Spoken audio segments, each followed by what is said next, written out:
easy breakfast with a view. Good morning.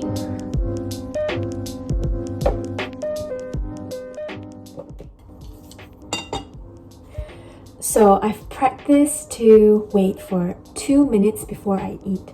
So what I'm going to do now is to say a little prayer and just have gratitude for the food I'm having right now.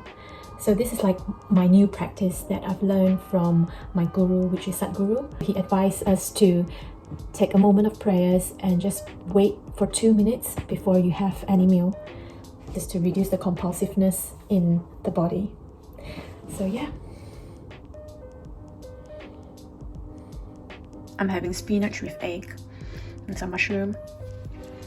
Just the view outside. And that's the Manchester Stadium over there, this one. Yeah.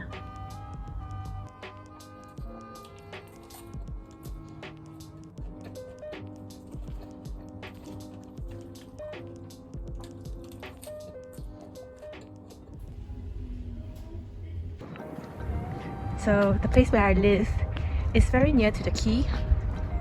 It's very, very pretty. Like you see now, it's like 8:30 and the sun is already very high up there. Today I'm doing chess.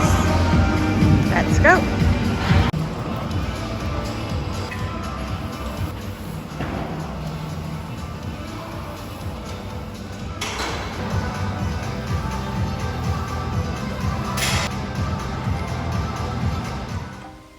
I'm going to head out to find one of my friends who came all the way here from Durham.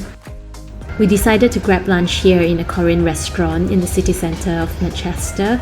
I've been craving Korean food for the longest time, and guess what? I finally got my craving fixed. We've ordered sundubu jjigae and a tteokbokki. Next up, we went to Poland, which is one of my favourite cafes here in Manchester, to grab coffee and some cake.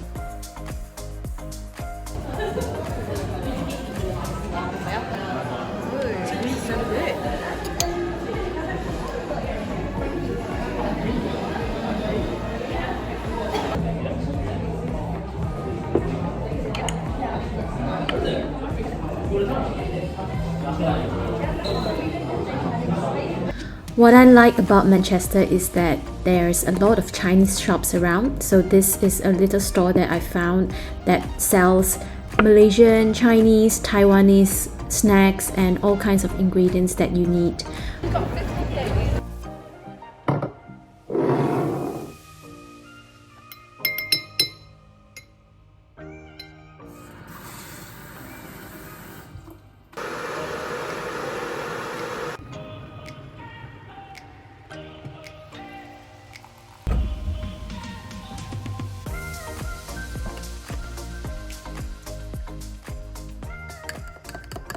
So today I'm having my off day, and then I'm choosing to chill at home. I woke up really early this morning and I had this meditation class online, and then it was like an hour of a half class.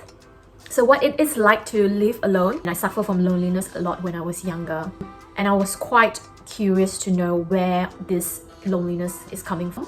So I've been meditating a lot since when I was 16 years old. I self-learned, explored different kinds of methods. I didn't really go to a teacher or guru or anything like that because I don't really want to attach myself to a certain kind of teaching, although I know that it's good to have a teacher or a guru beside you so that you don't end up using the wrong method of meditation.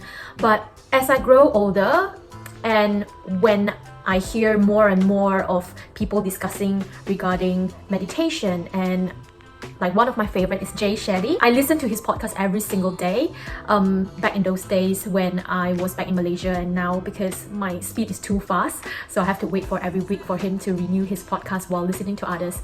So he was like discussing with his guests regarding meditation, whether there's right or wrong method. But to be honest, meditation, there is no right or wrong. There is no same experience of today's meditation compared to tomorrow's or the day before.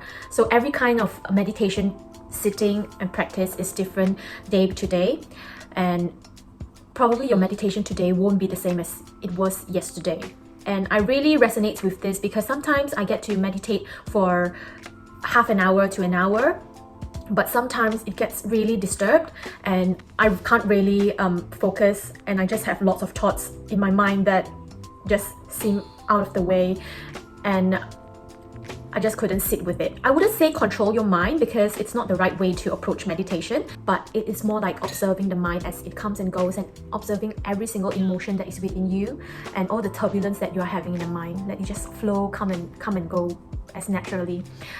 So coming back to the topic of loneliness, I have been exploring this loneliness. I always thought that I'm a very self-sufficient person when I was younger, until I realized that I have lots of loneliness with me. This is especially true when I was studying back in my university days. I was away from my family, my parents, and that time I was single, but still I feel very lonely in a place, and I'm not the kind of person who will form very close relationship with friends quickly. So although I have like many friends, but they are not close and doesn't really resonate with you. You get what I mean? Like, we are close, we are friends, but I couldn't really resonate with what you're speaking, and you don't really seem to be in sync with that person. And then as I slowly grow, I had a boyfriend, and then I realized that even having a close partnership with someone, and even being together with your family, it doesn't really cure your loneliness. It's just a way to mask the loneliness that you're having, because you feel like they are there and you won't feel lonely because you have companionship, you have people that surround you. And then as I grow older and older, I start to listen more and more podcasts discussing about loneliness, alone, and the concept of solitude, which caught my attention. Oftentimes we mistaken solitude for loneliness. Solitude is basically being together with yourself and being comfortable with your mind, your thoughts, and just be comfortable with just being you. And I've tried and I've practiced the concept of solitude. Like, I really observed and I realized that I wasn't doing myself a favor because I'm not in a good company of myself. So you know that we are all living in our head. Although no matter how present we are still having a lot of self-talk inside of mind. And I think that it's really important to have that sort of like good company with you, because no matter where you go, wherever you are, whether you're at home, whether you are in the same house with a person, it's always the self-talk. It's always that roommate kind of thing inside your mind that is accompanying you wherever you go. So if you're not having a good time being alone, being in solitude, that obviously means that you're not in a good company. And this quote is basically, I got it from Sadhguru, and it struck my mind so much because I was thinking like, oh my god, my biggest enemy and my worst company is actually myself. Like, I'm not having a good time with myself and with my thoughts. How am I going to survive in this world in general? It doesn't really make sense, right? So now I'm more aware of my self-talk, what my self-talk is, what are the things that I usually dialogue together with myself, and really make sure that the person that is having this dialogue with me inside my mind is a person that is really comfortable to live with. It's a really fun concept. It's like you are your own roommate, you are your own company, you are your own companionship, and just really make sure that this person living in your mind is a good one to be. And I think that changes my perspective overall, and I have been having such a great time with myself at the moment. And I always tell myself, well, it's okay, we'll have friends. This doesn't mean that I do not need friends. I do need friends because it's a very interesting way that I can share ideas and exchange ideas together with another person. It always broadens your perspective. What I'm now saying is that the person in your mind have to have like a really good, comfortable, motivating and affirmative kind of thought with you, because you're going to live with this body and this mind forever and ever. So I think that now I'm in quite a good state of mind, and I hope that this sort of perspective will also shed light to you, and wherever you go, wherever you are, abroad, anywhere, whether you're single, whether you're available, whether you're living away with your family, it's always the first and foremost important thing to remember is have a good company with yourself. And then when you're happy, when you're very comfortable with yourself, and even if you don't find friends at the meantime, it's okay because you have yourself really. And then After that, when you're happy, I think naturally you will start to attract people that will have lots of fun with you, and you will realize that sometimes being alone, being in solitude is exactly what you need, because without solitude you won't be able to listen to your own reflection, your own voice within you.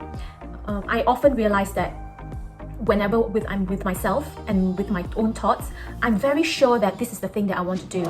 And then when I go out there, I discuss with friends, I get lots of perspective, lots of ideas coming from lots of people, and then I'll start to get lost again. And then I'll start to be very overwhelmed. I will start to question myself. I thought you were very sure with this decision. What happened to it? Well, at times like this, I will just pause and just absorb whatever is there out there from people who are more experienced, people who have been on through different journeys as well. Just have an open mind and then listen to them. Well, you will have a different kind of perspective on things, and then always come back and reflect yourself. Take some time off. Have that conversation with yourself. It's always good to have the conversation with the roommate living inside you. Analyze things and let's think it through, and let's form a decision again and re-evaluate. So I think that that's the power of being alone and being in solitude. So no matter where you are, just remember that you're not alone. You always have yourself. And that's the most important thing, because by the end of the day, no matter where you go, yourself is always the only person that's going to be with you forever. And yeah, I'll see you again next time. I hope you enjoy this. Stay safe, be happy, and do leave me a comment. I like conversations.